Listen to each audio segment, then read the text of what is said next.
आप जो ये खंडित वीडियो देख रहे हैं वो मध्य प्रदेश के महाकाल लोक कॉरिडोर की वीडियो है।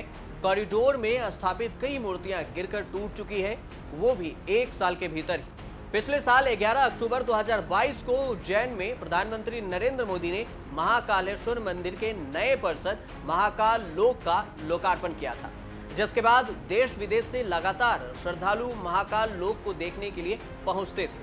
लेकिन अभी एक साल भी नहीं हुए हैं कि 28 मई को तेज आंधी आई और महाकाल लोक कॉरिडोर में स्थापित कई मूर्तियां गिरकर टूट गई।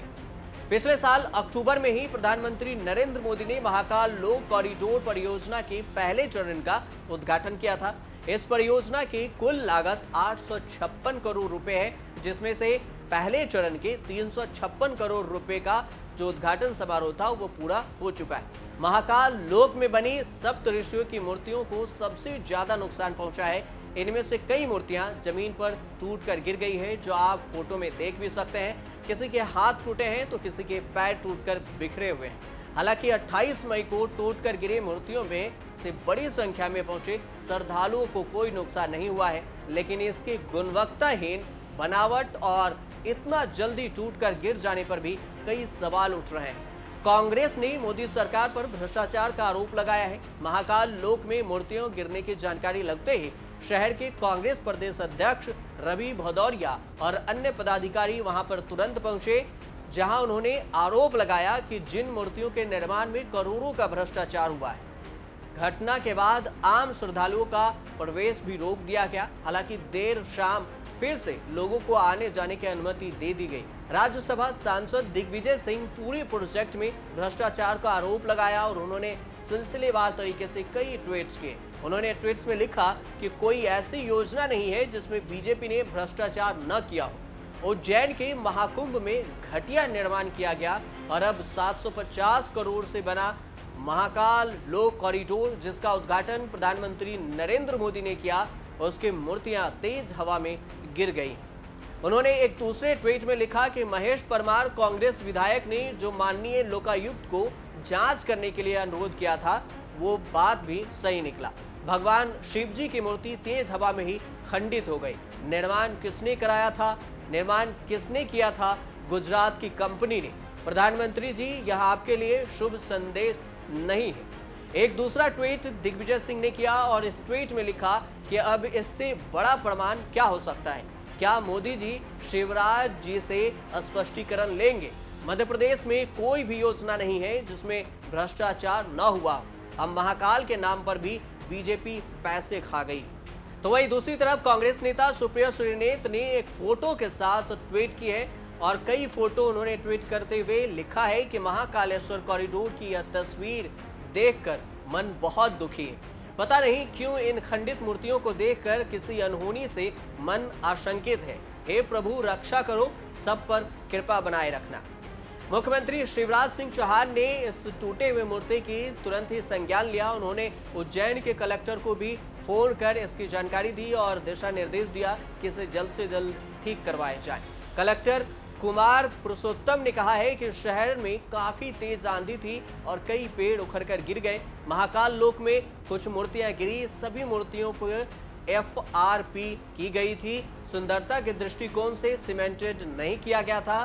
सिर्फ यही मूर्तियां गिरी हैं, बाकी को कुछ नहीं हुआ है। अब महाकाल लोक के बारे में जान लीजिए कि ये महाकाल लोक है क्या।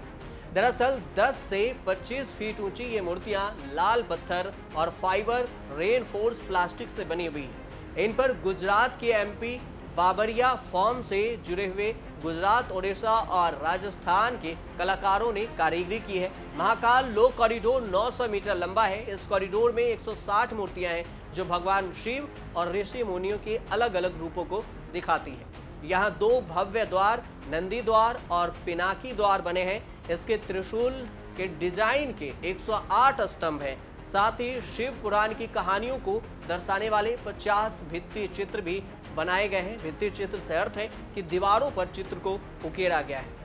राजस्थान के बंसी पहाड़पुर से मंगाए गए खास बलुआ पत्थर कॉरिडोर में लगाए गए हैं। राजस्थान, गुजरात और ओडिशा के कलाकारों ने इस कॉरिडोर को तैयार किया। यहाँ पर कालिदास के अभिज्ञान शकुंतलम में उल्लेखित बागवानी प्रजातियों को भी गलियारों में लगाया गया है, जिसमें रुद्राक्ष, बकुल, कदम, बेलपत्र और सप्तपर्णी जैसी धार्मिक महत्वपूर्ण 40 से 50 प्रजातियां हैं।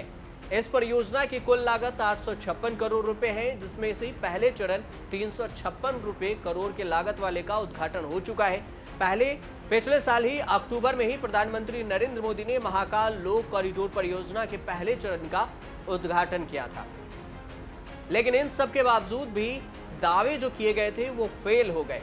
मूर्तियां लगाने के समय बड़े बड़े दावे किए गए थे कि यह मूर्तियां ना तो आंधी तूफान में खराब होगी और ना ही इस पर बारिश का कोई असर पड़ेगा। लेकिन प्लास्टर ऑफ पेरिस और प्लास्टिक की बनी इन मूर्तियों में पहली बारिश में ही टूट फूट हो गई। आपको ये भी बता दें कि प्रधानमंत्री मोदी ने 11 अक्टूबर 2022 को उज्जैन में विश्व प्रसिद्ध ज्योतिर्लिंग महाकालेश्वर मंदिर के नए परिसर महाकाल लोक का लोकार्पण किया।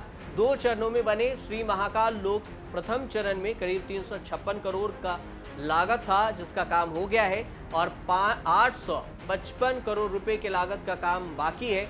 जिस समय आंधी और बारिश का दौर आरंभ हुआ, बड़ी संख्या में श्रद्धालु भी वहां पर मौजूद थे। लेकिन वैसे भी भक्तों की संख्या ज्यादा थी, लेकिन हादसे में कई श्रद्धालु बाल बाल बचे। महाकाल लोक बनने के बाद उज्जैन में दर्शनियों का काफी संख्या में बढ़ोतरी हुई है। सुबह से शाम तक काफी पर्यटक वहां पर घूमने के लिए आते हैं, लेकिन इस तरह से मूर्तियों का गिर जाना भी एक तरह से प्रश्नवाचक चिन्ह लगाता है। आप देखते रहिए न्यूज़ तक।